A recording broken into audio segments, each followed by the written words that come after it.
Karena istilah bawana artinya perkembangan. Batin seseorang itu akan berkembang jika batin seseorang itu punya kualitas berkenaan dengan meninggalkan hal-hal buruk yang sudah ada, mencegah hal-hal buruk yang belum ada, memunculkan hal-hal baik yang belum ada, dan mengembangkan hal baik yang sudah ada. Ini adalah bagian dari pengembangan batin. Jadi batin seseorang itu akan berkembang, tidak akan bertambah kilesa, pengotor batin tidak akan bertambah jika seseorang mengerahkan daya upayanya di dalam 4 hal tadi. Mencegah hal yang buruk, meninggalkan hal yang buruk, memunculkan hal yang baik, dan mengembangkan hal yang baik. Ini batin akan berkembang. Karena kalau seseorang sudah membentengi dirinya dengan pengertian ini, dia tahu mana yang patut untuk dipikirkan, mana yang patut untuk diucapkan, dan mana yang patut untuk dilakukan. Jadi tahu caranya untuk mengenali mana yang mestinya ditinggalkan, mana yang semestinya untuk dikembangkan.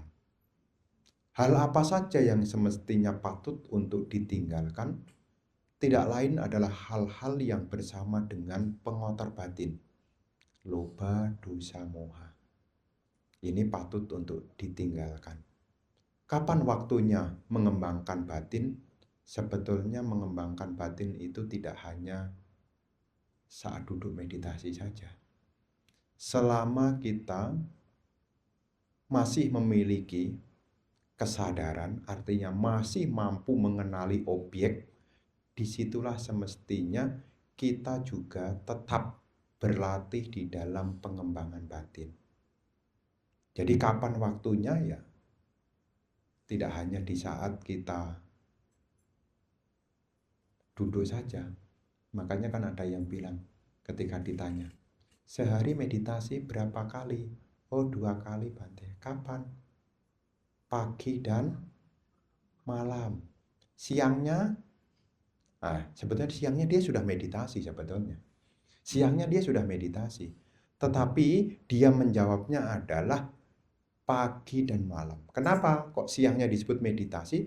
Karena siangnya dia juga meninggalkan hal yang buruk, mencegah hal yang buruk, memunculkan hal yang baik, dan mengembangkan hal yang baik. Jadi meskipun dia secara formalitas tidak masuk di dalam pengasingan, tidak masuk di dalam pengisolasian.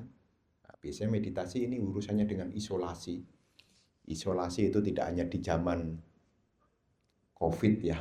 Isolasi itu artinya kita tidak memberi kesempatan untuk masuknya kesenangan indriawi. Bukan hanya di saat kita duduk. Setiap saat sebetulnya kita juga bisa mengembangkan batin. Ya, seperti ibu bapak, kalau sehari-hari sabar, itu ibu bapak sebetulnya ada meditasi loh. Ya, tidak marah, sabar, tidak gerusa-gerusu, pikirannya tenang. Kalau ada hal yang menjengkelkan, mampu menghentikan, tidak berkelanjutan, sakit hati tidak sampai berhari-hari. Ya, kok tidak sampai berhari-hari, Bante? Iya, bertahun-tahun.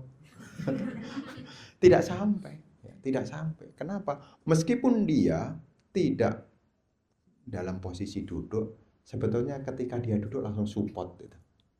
Ya, dia duduk langsung support. Kenapa? Sebelum duduk dia sudah banyak persiapannya. Dia punya kesabaran, punya ketenangan, punya cinta kasih. Giliran duduk begini, dia langsung aja. Ibaratnya orang lelah dapat tempat yang nyaman, dia langsung tenang. Ya, kenapa? Karena sebelumnya dia sudah punya kondisi. Nah, sebagian orang taunya meditasi ya duduk. Jadi kalau sudah tidak meditasi bebas. Marah, los. Benci, los. Lihat barang bagus dipikir berhari-hari, los. Maka ketika duduk meditasi selalu cerita, kenapa ya Bante? Kok saya meditasi, kok pikiran saya kayak monkey mind istilahnya begitu. Loncat sana, loncat sini. Iya, karena saat tidak meditasi pikirannya lost ke sana kemari. Meskipun pintu inderanya ditutup, memori tidak sama, pintu indera kita ini tidak sama dengan pikiran. Pikiran ini meskipun pintu inderanya ditutup, pikiran ini akan punya kecenderungan dengan sebelumnya. Kalau sebelumnya tidak dikendalikan, bagaimana mungkin? Bagaimana mungkin? Kalau sebelumnya saja tidak dikendalikan, bagaimana mungkin pada saat duduk langsung terkendali? Mungkin enggak? Tahu, masih ada enggak di Jakarta? Namanya topeng monyet. Masih ada enggak? Udah jarang. Tahu kan yang saya maksud topeng monyet? Topeng monyet itu tidak bisa ngambil dari hutan kemudian, ayo Valentino Rossi. Naik motor kan, ya ada tuh di Wihara Dhammacaka waktu saya tinggal di Wihara Dhammacaka dipukulin dudeng, dia bisa tuh. Jalan saya motor, udah ditarik kemudian dia bisa guling, terus main reok gitu. Oh bisa loh. Bukan tiba-tiba dia ngambil dari hutan, tiba-tiba diikat ke Jakarta langsung bisa begitu, enggak. Dia dilatih dulu berbulan-bulan sampai terbentuk. Akhirnya apa? Bisa digunakan. Sama dengan kita, biasanya dibebaskan, tahu-tahu bisa tenang. Mungkin enggak? Enggak. Makanya ketika kita berlatih meditasi harus disinkronisasikan dengan keseharian. Jadi jangan sampai kita sehari-harinya gerusa-gerusu, buru-buru, ya. Aktivitas harian kita sebisa mungkin kalau kita ingin memaintain pikiran kita ini berkembang, hariannya pun juga jangan buru-buru, jangan panikan, ya. Nanti meditasi juga gampang panikan. Kapan Bante baru kakinya kesemutan? Aduh, ini gimana nih? Ini gimana nih? Ya, karena sehari-harinya sudah panikan. Baru duduk sebentar sudah pikirannya tidak tenang. Maka ketika kita ingin berkembang dalam pelatihan, mengendalikan pikiran, keseharian kita pun juga hendaknya juga terkendali juga. Jadi kalau ada hal yang kurang berkenan, sebisa mungkin latihan. Untuk apa? Latihan untuk diselesaikan. Kan cita bawana tuh, meninggalkan hal yang buruk, mencegah hal yang buruk. Kalau sehari-hari ketemu yang menjengkelkan, dipertahankan atau disimpan? Ini pertanyaan menjebak ini memang. Ya. Dipertahankan atau disimpan? Ya tidak dipertahankan juga tidak disimpan. Kalau itu menjengkelkan ya kita belajar untuk mengisi hal yang baik. Daripada kita tegang, lebih baik kita memilih tenang. Daripada kita bermusuhan, lebih baik kita memaafkan. Daripada kita dibawa kejengkelan, kenapa tidak memilih ketenangan? Hidup ini kan pilihan semua.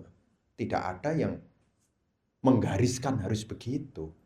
Ini kan semua keterampilan kita yang didasari kita punya pemahaman. Ini penghantar. Ya, nanti kalau kepanjangan ceritanya jadi khotbah ini.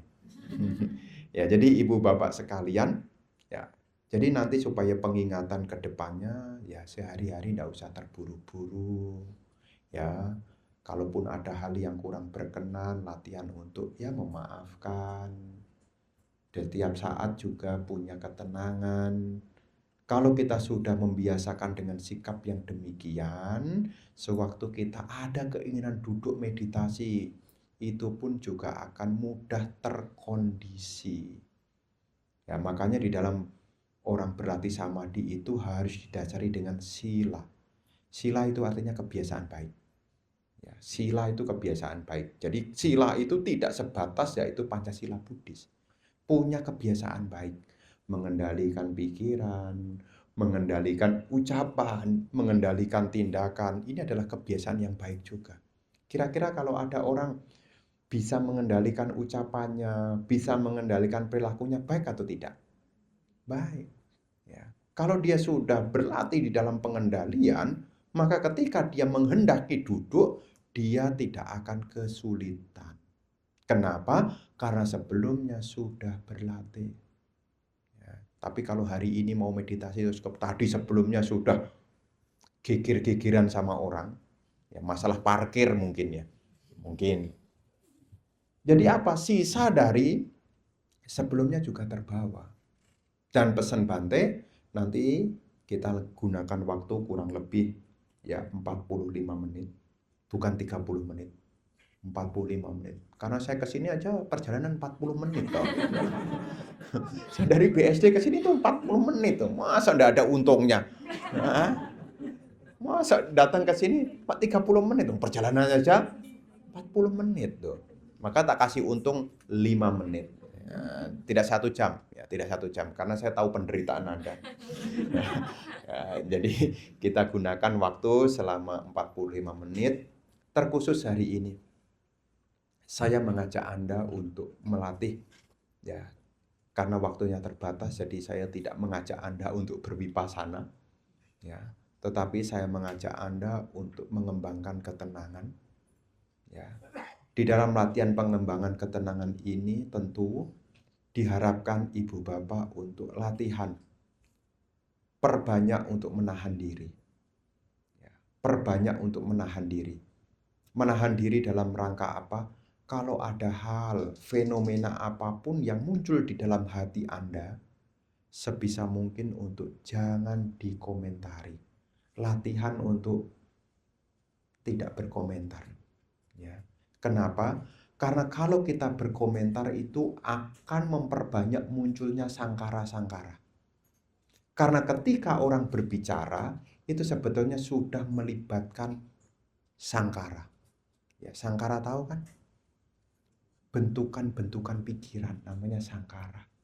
Kalau sangkara ini aktif, maka ketenangan itu menjadi terganggu. Kenapa? Karena sangkara kita ini belum murni. Meskipun awalnya berpikir baik sekalipun, ini bisa mengundang yang lainnya. Dimulai dari mana? Terkhusus ketika kita latihan ketenangan batin, latihan untuk menahan diri. Latihan untuk tidak berkomentar dalam hati. Ya, apapun. Ya, apapun. Kenapa? Setiap komentar yang kita keluarkan itu ada akunya. Aku maunya cepat selesai, ternyata waktu belum. Aku maunya tidak kesemutan, tapi nyatanya kesemutan. Aduh, sampai kapan nih? Udahlah. Ya. Jadi sebisa mungkin ibu bapak, yang membuat kita jadi melipat penderitaannya itu karena kita komentari sebetulnya. Nunggu lama di bandara sebetulnya karma baik atau karma buruk? Nunggu lama di bandara. Nunggu lama di bandara karma baik atau karma buruk? Bante ini kelamaan Bante. Ya sekali-kali lah jalan di bandara. Tapi kalau kita mulai komentari, apalagi ada keakuan, aku sudah nunggu dari tadi, aku belum dipanggil, aku. Mulai itu.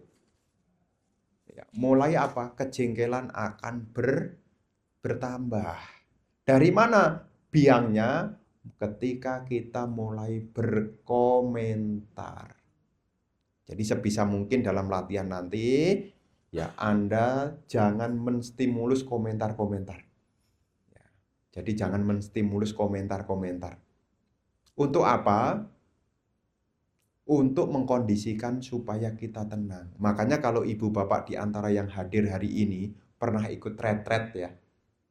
Itu salah satu hal yang selalu digarisbawahi adalah jangan berbicara. Jangan berbicara. Tapi untuk urusan berbicara sendiri kan tidak ada yang tahu. Kenapa peserta meditasi jadi stres, tegang, ngomong sendiri? Ya, itu yang membuat jadinya stres. Kenapa ya saya meditasi kok tidak bahagia? Karena kita ngomong sendiri. Waduh, masih jam 8 nih. Pengennya sudah jam 9 mau cepet-cepet tidur. Masih jam 8 nih. Sudah jam 8, pagi-pagi meditasi pagi. Kira-kira nanti sarapannya keluar apa ya? Sudah selesai sarapan, pengen cepet-cepet meninggalkan tempat makan. Ya, pengen meditasi jalan. Pada saat berjalan, dia mulai melihat taman-taman. Oh, di sini ada tamannya anggrek ya. Oh, mulai komentar-komentar. Ketika ada komentar, sangkara berkembang. Di mana sangkara berkembang, yang muncul tidak hanya kusala, tetapi aku salah juga bisa muncul. Bukan hanya yang baik aja yang bisa muncul. Ya, makanya ada orang meditasi itu menjadi ya tidak nyaman. Kenapa? Dimulai dari komentar, apalagi sudah punya target. Dalam 10 hari ini harus sotapana, harus sotapana, harus sotapana. Ini hari ketiga ini Sakayaditi kok belum hancur ini. Kayaknya ini Wicikicca hari kelima juga belum hancur. Kayaknya sampai hari 10 ini belum sampai nih sotapana. Malah komen. Jadi untuk latihan ketenangan untuk kita yang masih pemula, sebisa mungkin hindari dulu. Ya.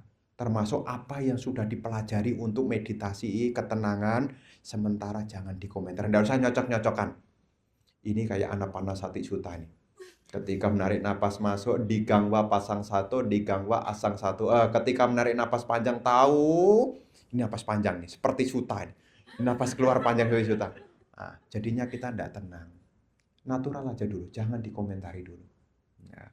Kita memperkokoh kita punya sati. Ya, sati kita supaya terbangun dulu, khususnya di dalam jasmani kita. Ya, nanti kalaupun kita meditasi cukup lama, ya latihan untuk tidak berkomentar. Hadapi. Ya. Sakit, nyut. Coba kalau Anda tidak komentar, itulah Anda melihat reality yang sebenarnya. Nyut. Ini kan kemarin saya ketemu umat ikut belajar Abhidhamma. Baru pertemuan hari pertama. Belajar apa? Paramata Saca sama Samuti Saca, Bante. Apa itu Samuti Saca? Kebenaran konvensional. Paramata Saca hakiki. Nah, Anda kalau meditasi ingin kebenaran hakiki, jangan dikomentari. Tapi kan nyut. Konvensional. Ya, cekut itu konvensional. Paramata Sacanya apa? Timbul tenggelam. Keras. Ini Mahabhuta unsur tanah. Jangan dikomentari. Karena kalau dikomentari jadinya Samuti, bukan Paramata. Ya, ini siapa tahu nih di antara hadirin ini ada yang belajar. Ya, nanti apa yang dipelajari kalau dipraktekkan itu akan terbawa. Ya, latihan untuk tidak dikomentari, lihat. Ya, makanya ketika seseorang melihat kedalaman, dia tidak berbicara, maka kedalamannya akan kelihatan. Ya, demikian pula kalau kita ingin mengembangkan batin kita lebih lanjut, untuk tahap-tahap awal, latihan duduk tanpa berkomentar. Termasuk kalau di rumah. Tahu nggak kenapa sebabnya meditasi di rumah sulit? Tahu nggak kenapa meditasi di rumah sulit? Komentarnya datang lebih dulu. Napas masuk, napas keluar. Awal sih nggak komentar. Ini kayaknya sudah lebih 30 menit. Kok belum bunyi ya? Ini kayaknya udah lama dah kok belum bunyi. Nah, di situ Anda sudah mulai komentar, kemudian Anda mulai lihat, oh belum, masih 25, kurang 5 menit lagi. Nah, terus mulai nih, saya nanti habis ini yang ngerjakan ini. Ya udah tuh, belum sampai tuntas 30 menit, baru 25 menit, tambah 2 menit, baru 27, meditasi selesai. Kenapa? Karena Anda sudah terbawa pada komentar. Betul kan ya? Ya kan? Udah cuma 30 menit aja. Kenapa jadi lama? Karena Anda komentari. Aduh, pegel. Udahlah. Besok masih ada hari lagi kok. Meditasi selesai. Dimulai dari mana? Ini perlu diingat. Jadi sewaktu Anda latihan, termasuk pikiran-pikiran buruk juga munculnya dari mana? Ya ngomong sendiri, ya dijawab sendiri. Situ waras? Ya, ya kan dari situ juga segala permasalahan. Ya, yang menyenangkan pun akan jadi masalah, apalagi yang tidak menyenangkan. Dimulai dari mana? Ngomong sendiri, dijawab sendiri. Maka kalau ada orang ngomong sendiri, dijawab sendiri, ya Anda kira-kira tahulah. Nah, sekarang ya kita akan gunakan waktu kurang lebih 45 menit. Ya, Bante akan pasang pewaktunya. Ya, sekarang Anda persiapkan diri masing-masing.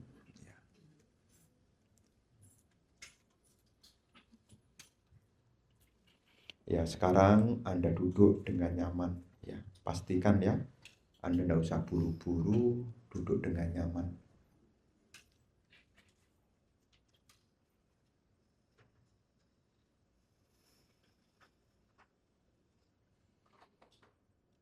Ya, sekarang duduklah dengan nyaman, pejamkanlah mata masing-masing.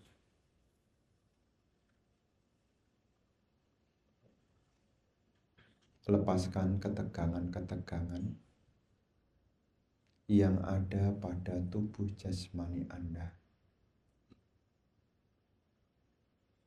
Rilekslah sebisa mungkin untuk tidak banyak bergerak.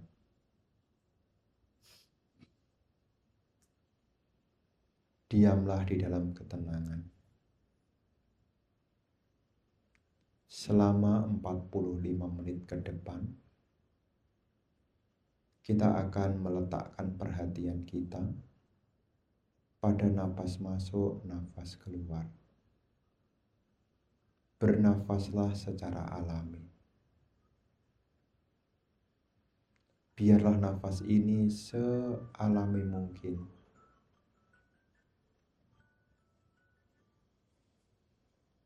Baik itu napas masuk maupun napas keluar. Biarlah nafas itu sealami mungkin. Anda rasakan napas masuk secara alami. Sabar saja. Anda tidak perlu mengatur napas Anda. Biarlah nafas ini sealami mungkin. Bagi yang pikirannya masih belum tenang, cobalah Anda rasakan postur tubuh Anda dulu. Rilekslah. Ketika tubuh Anda terasa nyaman, barulah Anda meletakkan perhatian di sekitar lubang hidung Anda. Anda rasakan kealamiaan napas yang masuk dan yang keluar. Karakteristik dari napas adalah mendorong. Biarlah napas ini mendorong secara alami. Anda tidak perlu mengatur. Dan apapun yang muncul, fenomena batin apapun yang muncul, sebisa mungkin untuk tidak dikomentari. Latihan untuk menahan diri. Latihan untuk tidak mengomentari apapun. Anda hanya mengarahkan perhatiannya pada kealamiaan. Napas yang masuk, yang mendorong masuk, dan napas yang mendorong keluar.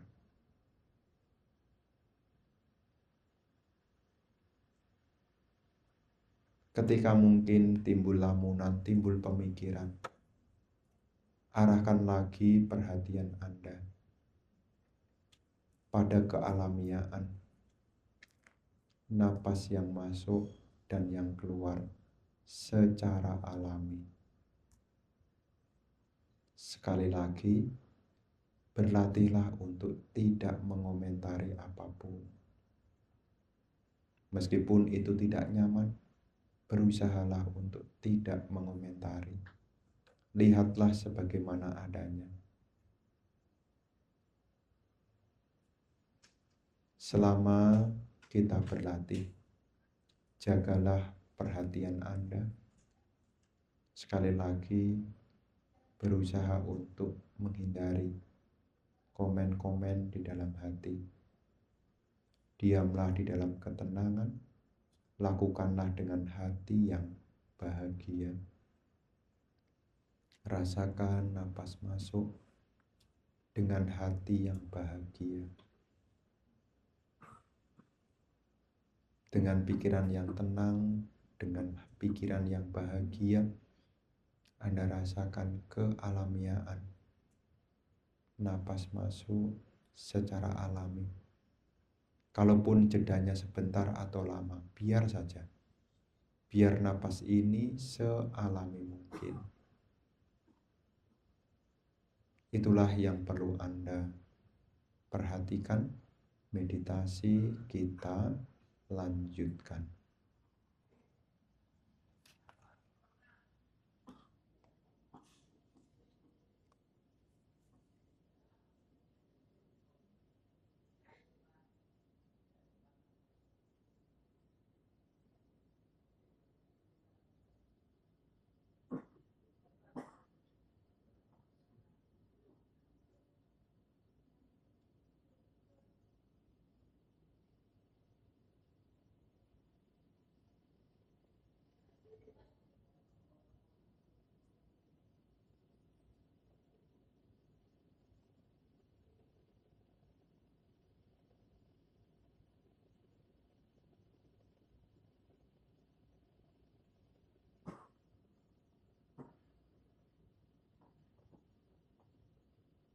saudara-saudari sekalian,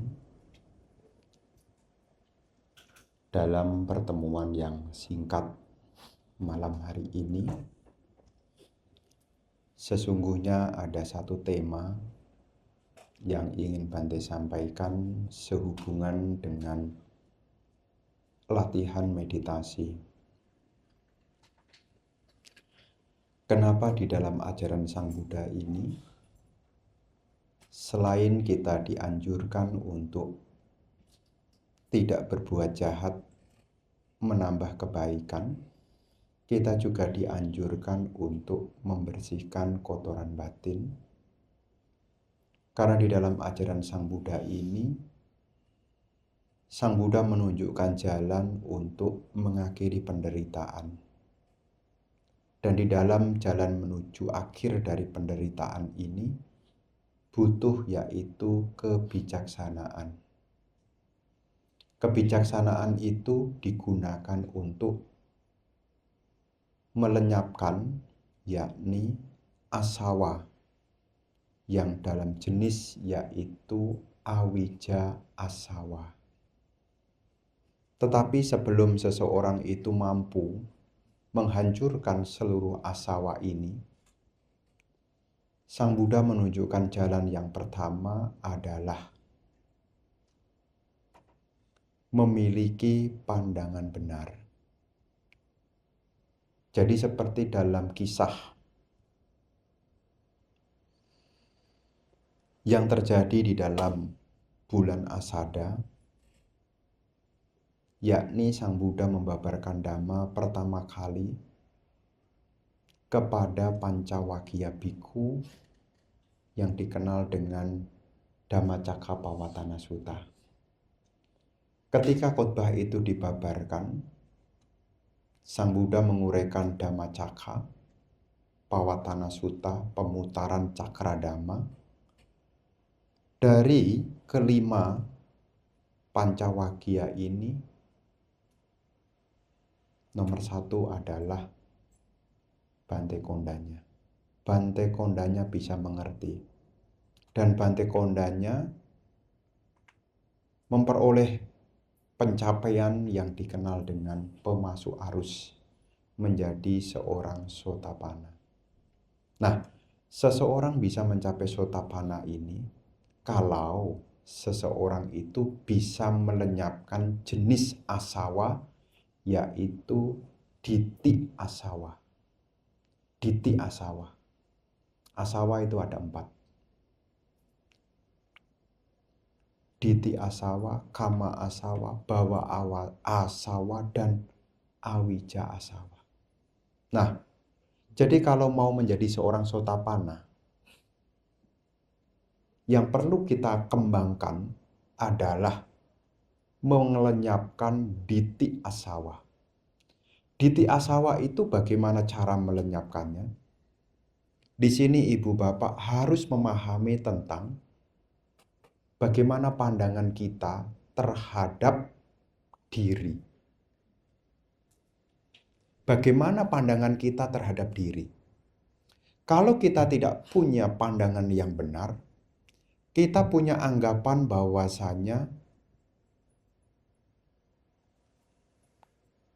Pancakkhanda ini, atau yang secara konvensional disebut sebagai manusia, kalau kita tidak punya yaitu pandangan yang benar, kita masih terjebak di dalam ditthi asawa yang menganggap bahwasanya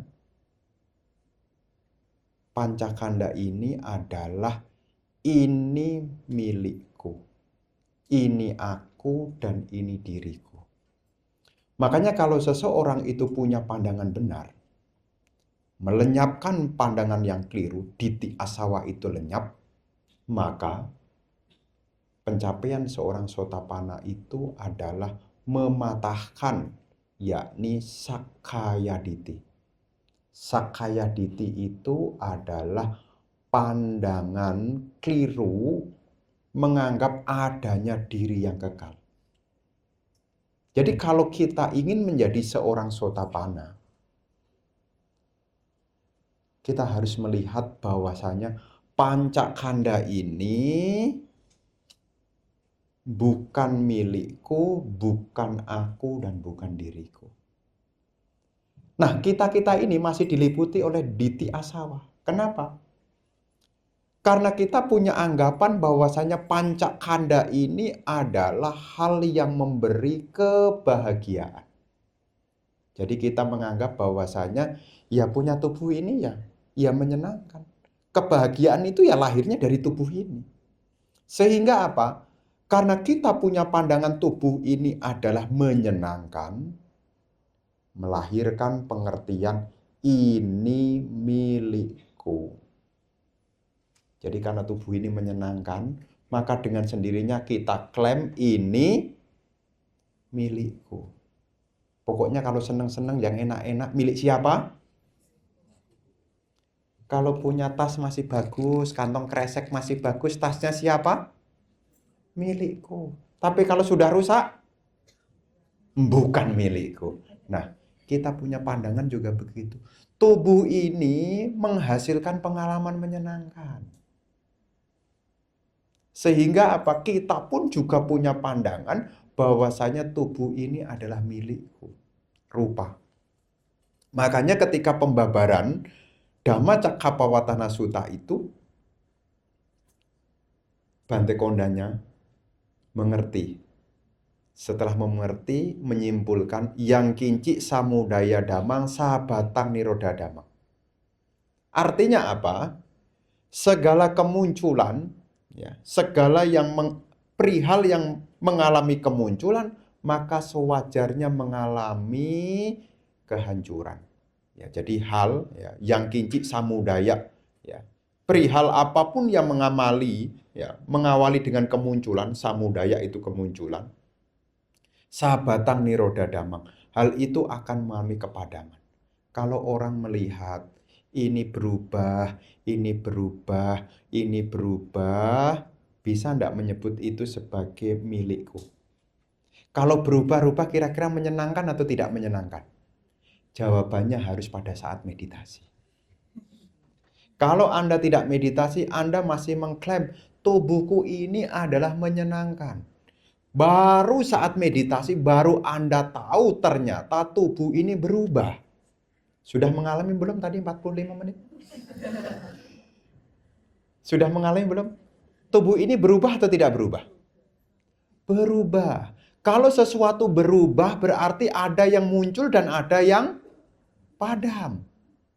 Kalau dia berubah kira-kira memberi kepuasan atau tidak? Tadi duduk 45 menit Anda puas enggak? Puas enggak? Anda katakan tidak. Buktinya apa? Anda pelan-pelan, diam-diam, jangan sampai Bante tahu nih. Diam-diam ya, jangan sampai Bante tahu. Kenapa Anda merubah posisi? Karena Anda tidak puas dengan posisi sebelumnya. Makanya terjemahan duka itu adalah tidak memberi kepuasan. Kenapa? Karena tubuh ini itu mengalami kemunculan dan juga kepadaman.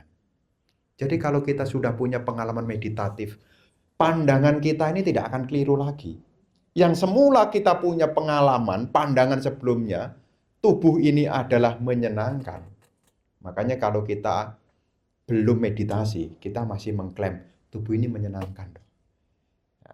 Kalau tubuh ini menyenangkan karena masih adanya pandangan keliru ditthi, maka kita juga kepengen tubuh yang lain juga. Kayaknya kalau lahir kembali jadi artis Korea keren juga ya. Kenapa kok ada keinginan punya tubuh seperti itu? Karena Anda masih punya anggapan tubuh ini menyenangkan. Ini dari mana? Ditthi Asawa. Ditthi Asawa. Ditthi Asawa itu karena ketidakmampuan melihat pancakanda. Sehingga apa? Kita punya asumsi tubuh ini adalah kekal. Dan sesuatu yang kekal itu menyenangkan. Ternyata setelah dialami, tubuh ini tidak kekal. Tubuh ini kalau tidak kekal, maka tubuh ini akan diikuti dengan tidak memuaskan. Tidak memuaskan ketika 45 menit Didit. Bunyi. Akhirnya. Nah, berarti ada pengalaman tidak puas. Ya, buktinya apa? Ketika ada perubahan itu Anda merasa lebih bahagia. Berarti sebelumnya tidak bahagia. Kenapa sebelumnya tidak bahagia? Karena berubah. Dan ini, kalau ini ditekuni, Anda nanti akan melenyapkan pandangan keliru berupa diti asawa. Jadi kalau diti asawa ini dilenyapkan jadi sotapana. Loh bener. Loh, memang kalau belenggu nih, ya kok belenggu? Kalau asawa ini, 4 ini, kalau diti asawa dilenyapkan, sotapana. Kama asawa dilemahkan, jadi setelah melenyapkan diti, kemudian ditambah melemahkan kama asawa, sakadagami. Melenyapkan kama asawa, anagami. Sisanya, bawa sawa dan awija sawa ini dilenyapkan untuk jadi arahat. Jadi kan ada 10 belenggu. Sakaya diti, wicikica, silabata, paramasa. Ini soal pandangan. Ya, ini soal pandangan. Sedangkan kama, canda, biapada ini urusan kama asawa. Rupa bawa, arupa bawa, ini adalah bawa asawa.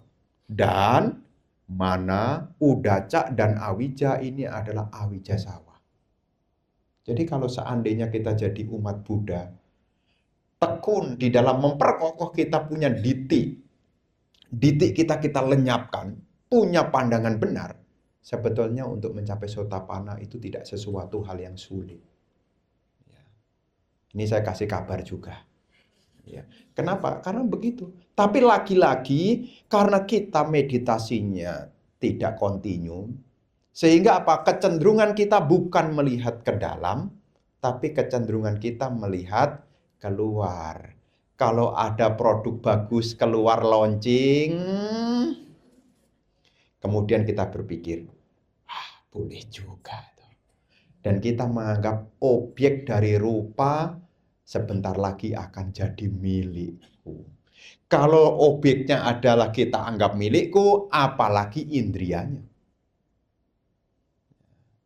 Jadi kalau kita ingin melenyapkan yaitu diti asawa, kita harus punya yaitu sama diti, pandangan benar. Bagaimana pandangan benar terhadap diri ini? Apakah kita masih mengklaim rupa ini adalah kekal? Apakah kita masih mengklaim rupa ini adalah menyenangkan? Apakah rupa ini adalah milikku? Ini urusan rupa. Termasuk tadi, wedana itu adalah perasa. Perasa titik. Apa yang Anda rasa itu adalah wedana. Apa yang Anda rasa. Jadi apa yang Anda rasa? Yang Anda rasa ini apakah selalu menyenangkan? Apakah selalu menyenangkan? Ya awalnya menyenangkan. 15 menit pertama. 15 menit pertama. Ternyata di Taman Anggrek tidak pakai alas duduk juga biasa saja sih. Anda jadi persoalan. Saya pikir tadi duduk pertama di lantai kayaknya beban. 15 menit tidak masalah lah. 15 menit kemudian jadi 30 menit. Wedana berubah. Kenapa kok jadi keras begini ya lantainya ya? Bukan lantainya yang keras, pikiran kita sudah punya, aku maunya tidak yang seperti ini. Perasaan mulai muncul berubah, yang semula baik-baik saja, yang semula itu mungkin UPK, berubah mulai domanasa. Mulai muncul ketidaksukaan. Kok tidak sama dengan pengalaman ya? Kok makin kesini makin bertambah ini, kok kaki makin kaku ya? Kok makin kaku. Nah, kita kemudian mulai melihat di situ. Ternyata wedana sekalipun juga tidak bisa kita sebut sebagai milik. Selama ini kita menganggap wedana ini adalah milik. Kenapa? Karena kita berpikir rasa ini akan memberi kebahagiaan. Tapi setelah kita duduk begini, ya, maka kalau ibu bapak nanti kemudian coba-coba berbagai jenis matras ya. Ya, siapa tahu Anda pegel kemudian kayaknya matras yang kayak bantai duduknya boleh juga sih. Kemudian Anda beli, kemudian Anda bawa coba, kemudian Beda. Terus sebelahnya modelnya kok agak bulat, kayaknya boleh juga. Nah, ternyata ibu bapak yang kita katakan bisa memberi kenyamanan, rasa kenyamanan ini pun juga tidak kekal. Nah, kalau kita bisa memandang, yaitu pancakkhanda, baik itu rupa, baik itu wedana, termasuk sanya. Sanya itu artinya pengenal. Apa yang kita kenali ini pun juga tidak kekal. Buktinya apa? Suatu saat ibu bapak, di kepala kita ini ada gambar orangnya, mau nyebut namanya enggak bisa. Sudah kenal loh padahal loh. Ya kan? Ini siapa ya? Oh keluar. Kamu dari rumahnya siapa? Rumahnya itu loh, siapa? Oh siapa ya? Dia udah ada gambaran. Tapi kenapa kita sulit mengeluarkan? Sanya ini pun, namanya sanya itu pengenal. Ya kalau dalam bahasa Pali, kita tahu ini hitam, ini biru, ini merah, itu namanya sanya. Sanjanati yang mengenali. Sanya itu sanjanati yang mengenali. Yang mengenali sekalipun, nanti dia juga tidak punya daya untuk mengenali. Kita pernah sekolah, sudah pernah menghafal. Apakah yang kita hafal masih nempel? Ya. Apa yang kita pelajari ini pun juga tidak bisa melengket terus. Kenapa? Ini juga menunjukkan sanya ini pun juga tidak kekal. Termasuk nih bentukan pikiran nih, sangkara. Sangkara itu artinya adalah tindakan pikiran, aktivitas pikiran, namanya sang. Sang itu artinya usaha menyempurnakan, sang. Kara itu tindakan. Sangkara. Jadi orang pengen menyelesaikan masalah itu urusannya dengan sangkara. Supaya apa? Tidak ada masalah. Berpikir. Ya, sangkara, bentukan pikiran. Bentukan pikiran ini pun, ya, Anda kan dikasih tahu nih. Ibu, bapak, ada yang belajar Abhidhamma kan, cetasika. Salah satu cetasika yang baik adalah sati. Sati itu artinya ingat. Ketika objeknya anapanasati, mestinya yang diingat apa? Napas. Kira-kira apakah kontinu napas terus? Mungkin metabawana, apakah kontinu metabawana terus? Tidak. Kenapa silih berganti? Itu juga menunjukkan bentukan pikiran, namanya sangkara itu. Ya, bentukan-bentukan batin, ini pun juga bukan milikku. Kenapa? Dia berubah-ubah. Kalau dia milikku, maka dia akan sama persis dengan permintaanku. Objeknya napas masuk, napas keluar. Selama duduk, maka hanya itu. Alarm enggak dengar nih. Malah alarmnya ditunggu-tunggu, sangkaranya berubah tuh. Kok enggak bunyi-bunyi ya? Itu juga menunjukkan bahwasanya sangkara ini pun, ya biasanya ada orang suka berpikir. Orang kan daripada bengong kadang-kadang suka mikir. Anda senang enggak mikir itu? Apa-apa dipikirin enggak? Pikirin. Kira-kira bahagia atau menderita? Awalnya berpikir itu senang. Bagus juga ya kalau mikir gitu, mikir. Lama-lama malah jadi beban pikiran. Itu apa menunjukkan apa? Bentukan pikiran ini pun juga mengalami perubahan. Bagaimana kita bisa menyebut sangkara bentukan pikiran ini sebagai ada diri yang kekal? Oh, dia berubah-ubah. Termasuk juga kita punya kesadaran indria. Kesadaran indria kita ini ada 6. Ini pun juga timbul tenggelam. Kadang-kadang saat kita melihat, kita tidak mendengar. Saat mendengar, kita tidak melihat. Belum tentu loh orang yang seolah-olah berarti tadi ceramah apa? Enggak tahu. Udah kamu kan mau memperhatikan tuh. Iya, saya memperhatikan tapi saya mikir ini sudah malam. Jadi apa? Indria penglihatannya, indria pendengarannya padam. Yang aktif apa? Kan indria kan ada 6. Ada caku indria, sotan indria, gana indria, jiwa indria, kemudian potaba indria sama manindria, indria pikiran. Ini pun juga timbul tenggelam. Saat Anda melihat belum tentu mendengar. Ini silih berganti. Bagaimana kita mengatakan bahwasanya kesadaran indria ini adalah kekal? Berubah-ubah. Berubah-ubah. Bukan karena rusak, karena ini juga sifatnya tidak kekal. Nah, Kalau kita bisa memperhatikan pancakanda secara kontinu, cara pandang kita terhadap kehidupan kita ini tidak lagi menganggap adanya diri yang kekal. Jadi sakhaya, ya kaya itu tubuh, ya sakhaya itu menganggap adanya ya seonggok yang kekal ini. Tapi setelah meditasi, ya melihat ke dalam, nanti kan fenomena muncul nih, kan natural nih. Ya, kadang yang dirasakan kaki, yang dikatakan, yang dirasakan kemudian ada rasa, kemudian kadang-kadang juga bentuk pikiran. Kadang-kadang kesadaran tubuh ini lebih dominan, ya. Mungkin sentuhan saking kerasnya lantai lebih dominan daripada napas masuk, napas keluar. Nah, kemudian atau lebih dominan suara yang di luar berisik. Ini pun juga menunjukkan apa? Winyana pun juga tidak bisa memberi kepuasan. Ya, berubah-ubah soalnya. Nah, kalau seseorang punya pandangan ini dan pandangan ini menetap, ya, orang itu disebut sebagai pemasuk arus. Ya. Jadi kalau pancakanda ini, kenapa temanya hari ini kok ini? Ya, karena kan judulnya meditasi soalnya. Judulnya kan meditasi. Kalau Anda mungkin yang hadir tidak paham, ya maaf saja, mungkin Anda salah alamat.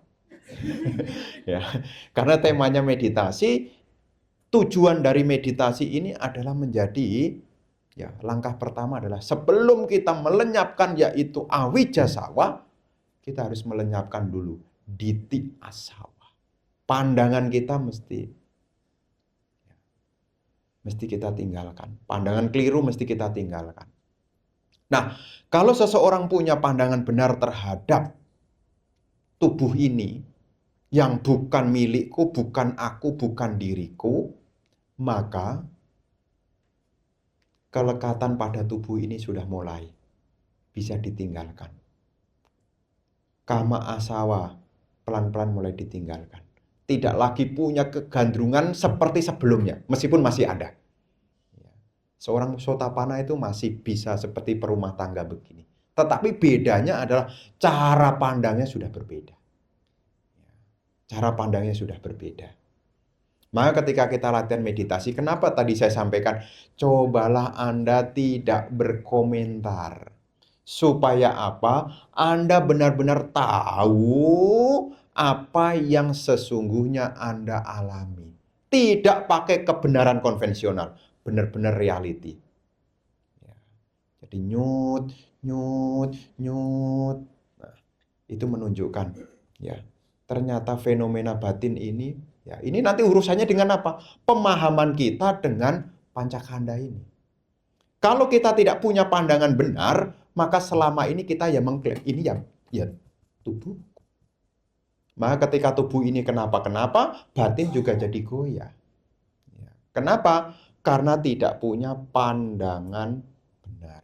Maka Sang Buddha juga memberi pesan, yaitu ya, jasmani boleh sakit, jasmani boleh berubah, tapi pikiran jangan sampai ikut sakit. Kenapa pikiran seseorang tidak sakit? Karena dia bisa menerima. Bisa menerima. Ya. Kan yang membuat kita sakit itu kan tidak bisa menerima. Jadi seperti kisah Ibu Kisah Gotami itu kan sakit juga. Tapi akhirnya Ibu Kisah Gotami bisa menerima. Setelah Ibu Kisah Gotami punya pemahaman. Nah, ketika kita latihan meditasi, nanti di rumah nih, apa Bante objeknya? Terserah. Yang penting Anda melihat ke dalam. Ada momen memang meta bawana itu diperlukan sebagai penghantar. Tapi ketika Anda ingin memperoleh pandangan benar, sebisa mungkin hindarilah percakapan-percakapan. Ya. Karena kalau sudah percakapan-percakapan, Anda terjebak dalam konsep. Kayaknya sudah 1 jam. Apakah 1 jam ada? Apakah 1 jam ada? Apakah waktu ada? Apakah waktu ada? Ini konvensional. 1 hari 24 jam itu konvensional. Siapa yang membuat? Siapa yang membuat? Oh, ini sudah waktunya tidur. Siapa yang membuat? Jadi banyak penderitaan yang dibuat dari mana? Konsep sendiri. Jadi kalau kita kebanyakan konsep, maka kita tidak bisa melihat kebenaran hakiki. Itulah kenapa kita diberitahu kebenaran ada dua. Ada yang sifatnya kesepakatan, ada yang sifatnya hakiki. Ada samuti saja dan juga ada paramata saja. Paramata saja ini ada yang berkondisi dan ada yang tidak berkondisi. Apa yang berkondisi? Ini pancakanda ini berkondisi. Yang tidak berkondisi, nibbana. Ya, nibbana itu adalah asangkata dhamma. Nah, ini pancakanda ini disebut sebagai sangkata. Sangkata itu berkondisi. Namanya berkondisi itu sifatnya berubah-ubah. Berubah enggak tubuh Anda? Perasaan Anda? Pengenalan Anda? Berubah. Kalau semuanya berubah, mana yang bisa disebut sebagai aku itu? Milikku mana? Enggak ada. Kenapa kita klaim? Lagi-lagi kita termakan oleh kesepakatan. Orang bahagia itu mesti punya ini. Orang bahagia itu mesti tinggal di sini. Di sini Taman Anggrek maksudnya. Aduh Bante, semoga saya bisa tinggal di Taman Anggrek. Kayak bahagia. Kenapa? Mau makan tinggal turun, nggak usah masak. Nah, kan ada dua food court di lantai bawah ini. Ya, wah rasanya bahagia. Nah, kita terjebak dalam apa konsep? Bahagia itu seperti ini, harus punya ini, harus punya ini. Padahal kebahagiaan itu tidak harus sama dengan yang lain. Kenapa kita dibuat menderita? Karena kita terjebak oleh konsep, apalagi zaman sekarang. Bahagia itu harus punya materi banyak. Kan kasihan ya nggak punya materi. Bahagia itu yang bisa begini, bisa begitu. Kan kasihan tuh kalau enggak. Maka Sang Buddha mengajarkan kita bagaimana supaya kita tidak terjebak, maka kita dikasih pandangan benar. Pandangan benar. Karena bagaimanapun, cepat atau lambat, segala hal sifatnya berubah-ubah. Karena dia mengalami kemunculan, cepat atau lambat, dia pun juga akan mengalami kepadangan. Nah, nomor satu yang harus kita kuatkan dulu, yaitu memiliki samaditi. Bagaimana pandangan kita terhadap ini loh. Kenapa Anda kehilangan kesabaran? Tahu enggak? Kenapa Anda bisa kehilangan kesabaran? Kenapa Anda marah-marah? Kenapa Anda sedih? Kenapa Anda kecewa? Karena Anda menganggap aku dikecewakan. Aku ditipu, aku disakiti. Aku tidak dihargai.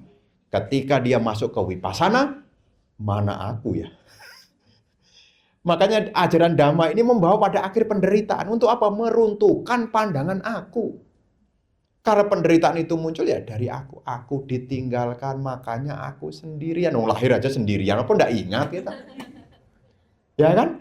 Orang-orang sekarang menjauh dari aku. Aku sekarang enggak punya siapa-siapa. Lah dulu kita lahir bawa apa? Kejebak oleh pandangan. Makanya kalau kita terjebak oleh pandangan, kena belenggu pandangan, maka kita susah keluar. Makanya sebelum kita melenyapkan hal-hal yang lain, nomor satu mesti cuci muka. Kenapa mesti cuci muka? Supaya pandangannya jadi terang. Bangun tidur langsung ucuk ya nabrak sana nabrak sini. Cuci muka dulu tuh. Supaya apa? Pandangannya jelas. Kalau pandangannya jelas, jalannya melangkah pun juga aman. Maka sebelum nanti yang jauh, nomor satu pandangan. Jadi sewaktu Anda meditasi supaya apa? Mengalahkan aku ini loh. Kita bisa marah karena aku. Aku sudah nunggu dia, giliran aku telat, dia tinggal. Marah enggak? Gara-gara apa? Bukan gara-gara ditinggal, gara-gara aku. Aku sudah order dari tadi kok belum keluar-keluar. Pernah begitu punya pengalaman? Ini sudah lebih 15 menit loh. Tadi kan kita pesen tidak pakai lama. Zaman sekarang kan gitu kan. Oh, kenapa Anda kemudian jadi terbakar? Oh, yang dibakar itu kompor. Kenapa Anda yang terbakar? Karena aku. Kenapa kok muncul aku? Karena kita tidak mampu melihat pancakanda. Maka ketika kita duduk reflektif, yang disebut aku itu yang mana? Maka di situ, yang mengetahui adalah nama, yang diketahui adalah rupa. Rupa ini pun juga tidak kekal. Jadi Anda tidak akan membuat menderita. Dan Anda tidak akan lagi terjebak dalam belenggu ketidaktahuan. Makanya nomor satu mesti pandangannya. Pandangannya.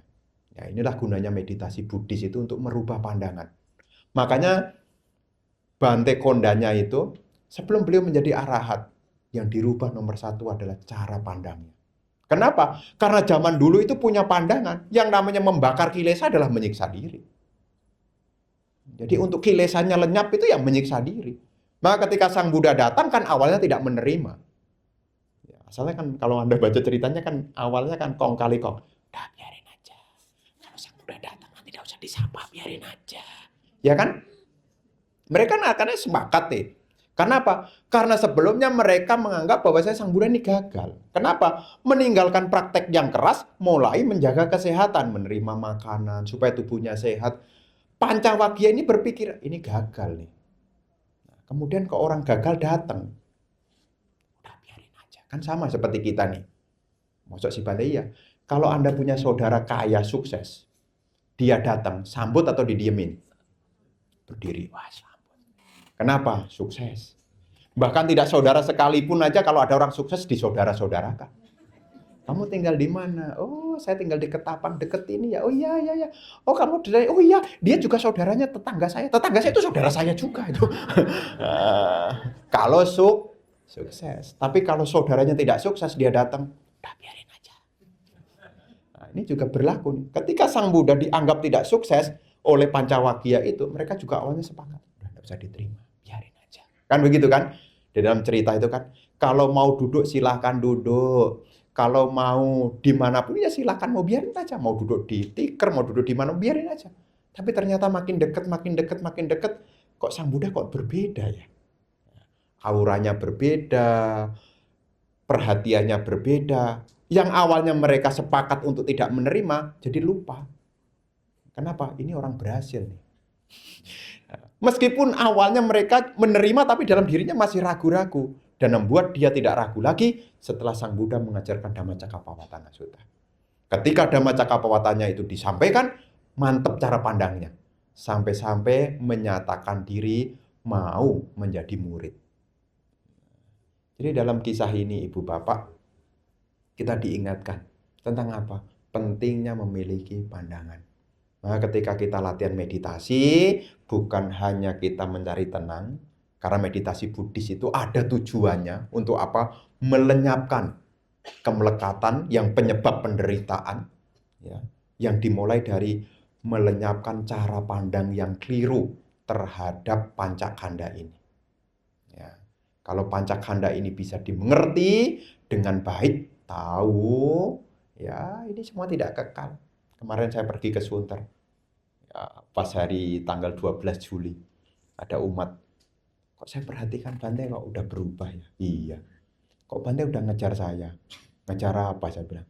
Kok Bante ubahnya sudah mulai muncul. Kenapa? Karena dia udah kenal saya dari 2009. 2009 lari ke sekarang 2000 berapa nih? Udah 16 tahun yang lalu lah. Ya, dia kok sekarang Bante sudah ubah. Iya, tubuh ini tidak kekal. Ya, dalam jawaban saya. Tapi dalam pengertian itu belum muncul seutuhnya. Makanya saya juga harus berlatih lagi. Supaya apa? Bisa melenyapkan. Yaitu diti asawa. Jadi diti asawa itu dilenyapkan. Dari mana? Ya, bagaimana pandangan kita terhadap pancakanda ini? Kalau pancakanda ini sudah kita mengerti, ini bukan milikku, bukan aku, bukan diriku, maka nanti meningkat. Ya, meningkat. Ya, meningkat sampai-sampai apa yang kita lihat ini adalah penderitaan, ini kemunculan penderitaan, ini kepadaman penderitaan, dan ini jalan menuju kepadaman penderitaan. Mantap.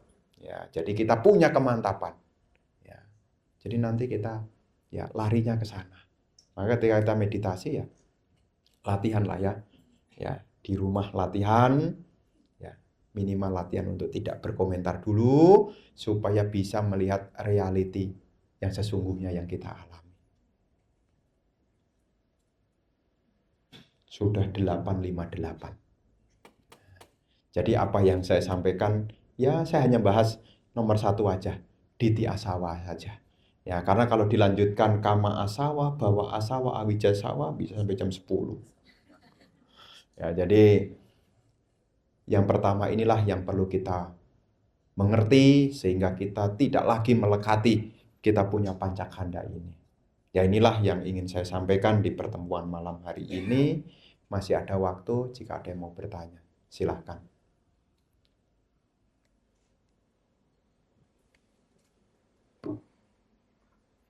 Silakan bagi yang ingin bertanya.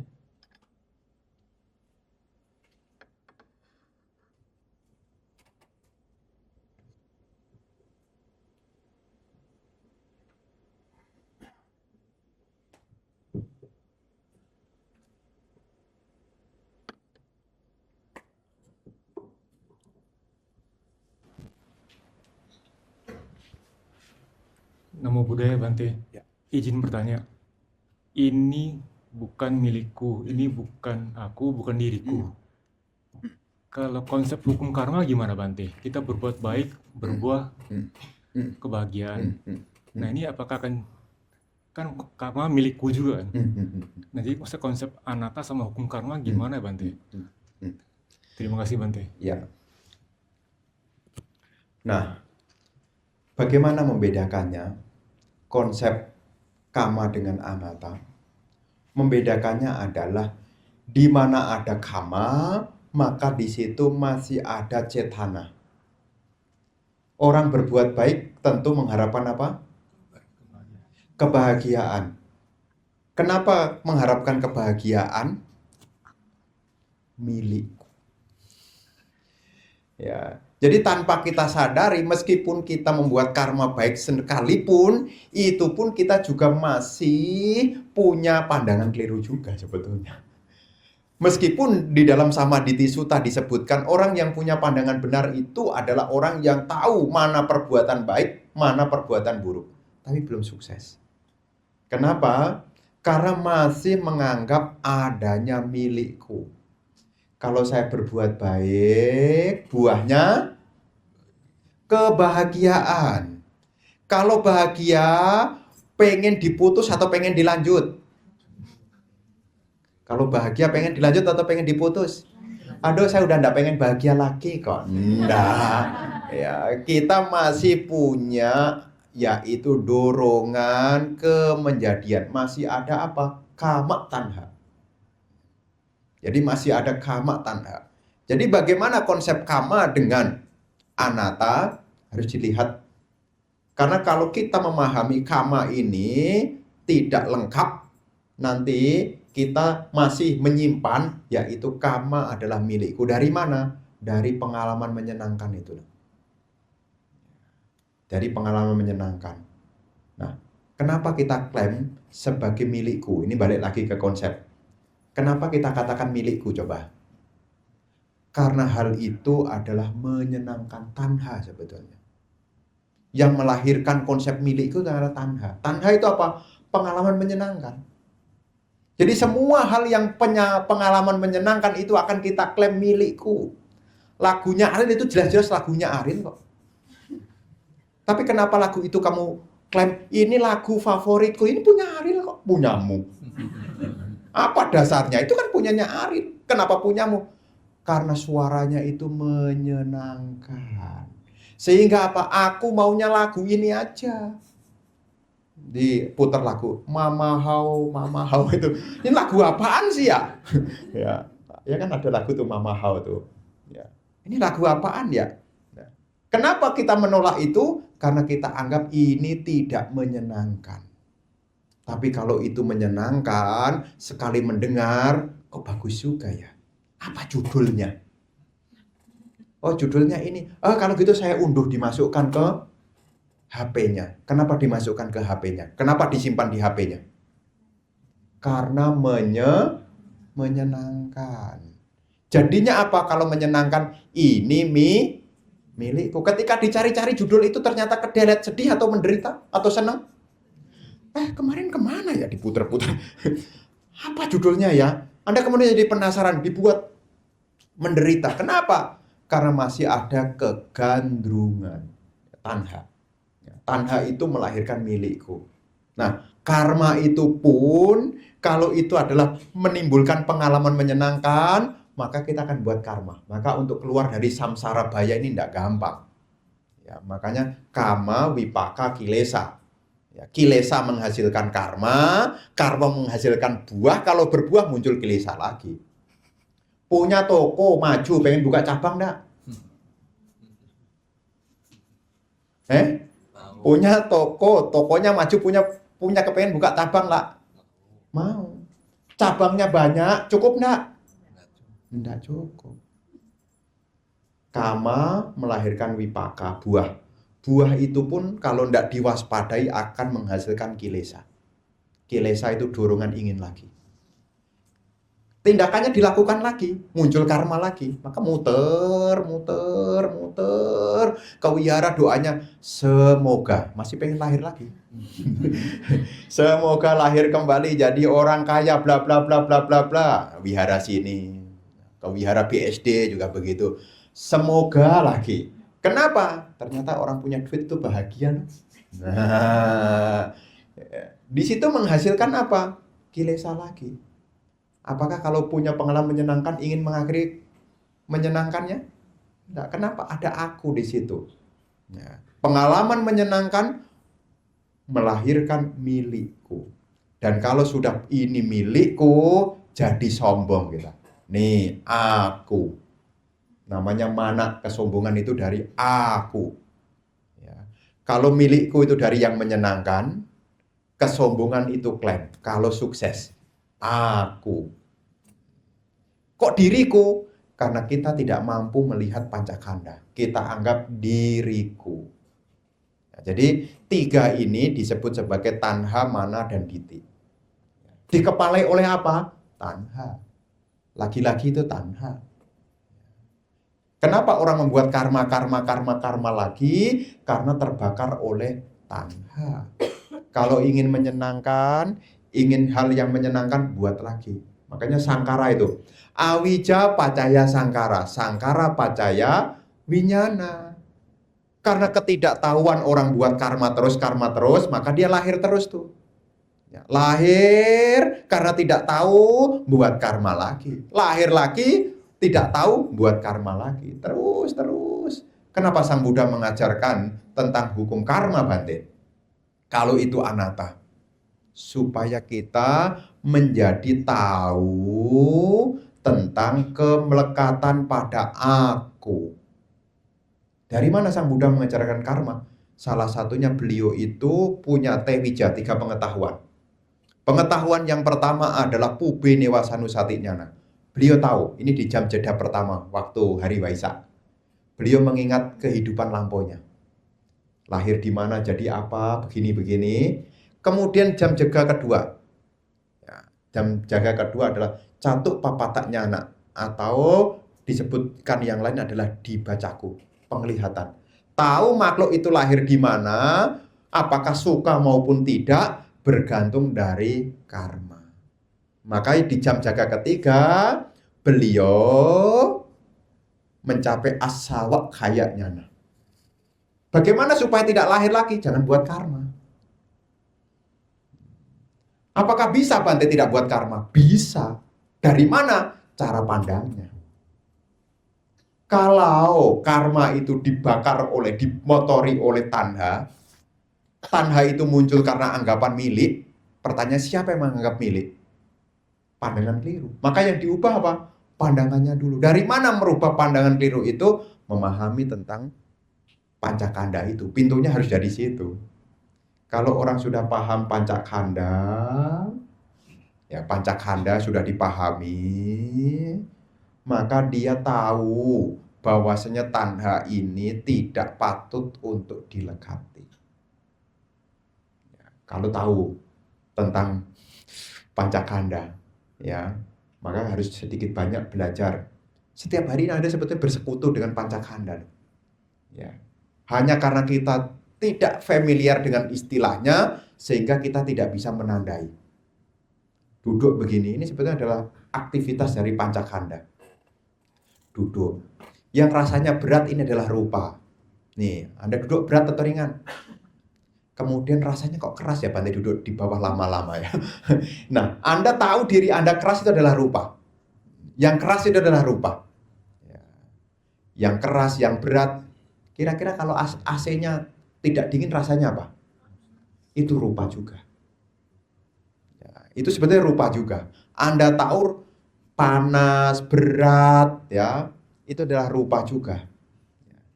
Dan nanti ketika ada rupa, maka nanti juga ada batin yang mengetahui.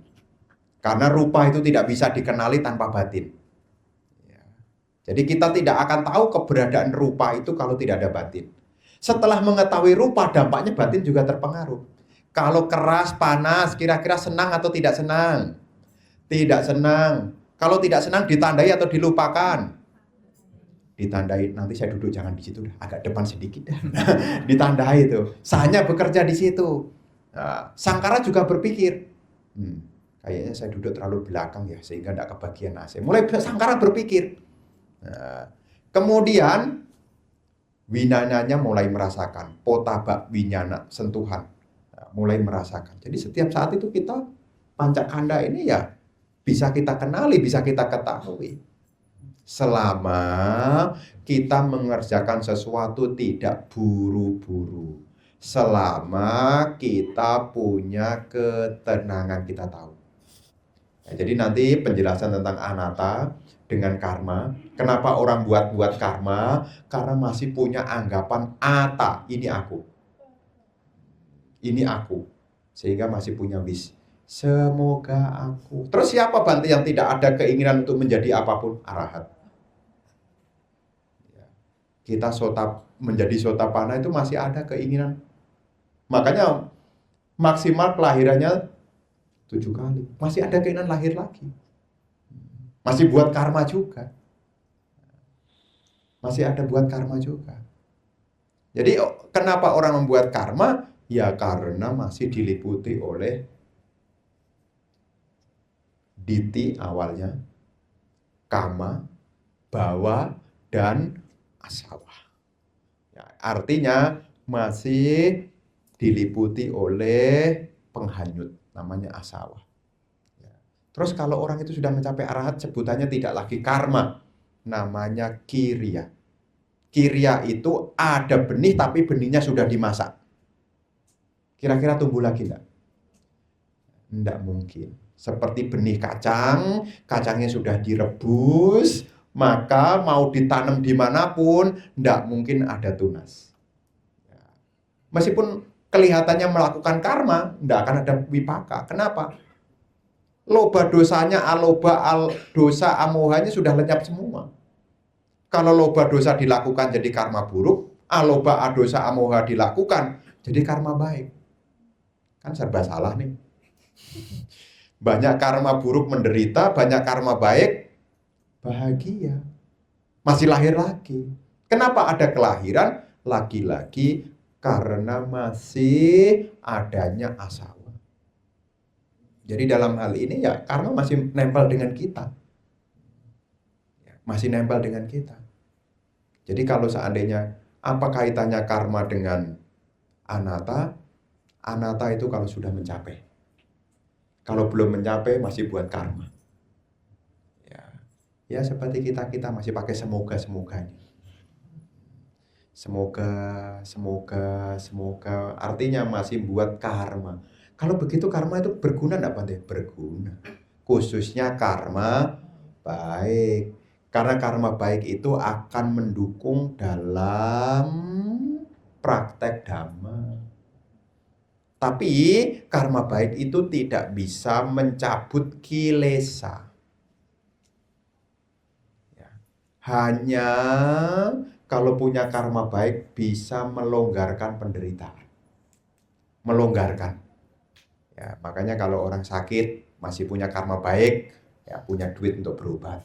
Nah, Nah, itu kalau punya karma baik. Longgarlah. Ya Bante, ya sakit dia masih beruntung kok Bante. Loh sakit kok beruntung. Iya, soalnya masih ada yang merawat, masih ada yang peduli anak-anaknya juga masih. Oh beruntung Bante, dia masih ada karma baik. Jadi karma baik itu juga patut untuk dilakukan sebagai upaya. Saya pun juga buat karma baik juga. Soalnya saya belum yakin. Kalau kelahiran ini selesai gitu loh maksudnya. Ini saya masih lahir lagi, belum yakin. Ya. Kalau sudah yakin, sudah sampai arahat, ya saya tidak perlu pergi ke ADS begini. Lah kenapa? Saya tidak perlu membuat kebajikan jenisnya di 7 kama. Kan tahu 10 macam kebajikan itu. Dana, sila, apa cayanya, wea waca, pati dana, patomo dana, dama desana, dama sawana, dan di 7 kama. Nah, apa manfaat di 7 kama? Kalau saya membuat orang lain punya pandangan yang lurus, berarti saya meluruskan karma baik supaya nanti saya pun juga punya pandangan yang lurus. Orang yang menunjukkan jalan, cepat atau lambat akan ditunjukkan jalan. Makanya kalau saya diundang, Bante ngisi buat karma baik sebetulnya. Kan Bante udah enggak perlu dana. Oh perlu. Kan besok mau makan. Nanti kalau kita kikir pelit, nanti lahir kembali miskin gimana? Lahir kembali miskin bagaimana? Mau latihan meditasi hari ini pindah patah dapat, besok enggak dapat. Waduh, terlalu cepat melihat 4 kebenaran Arya.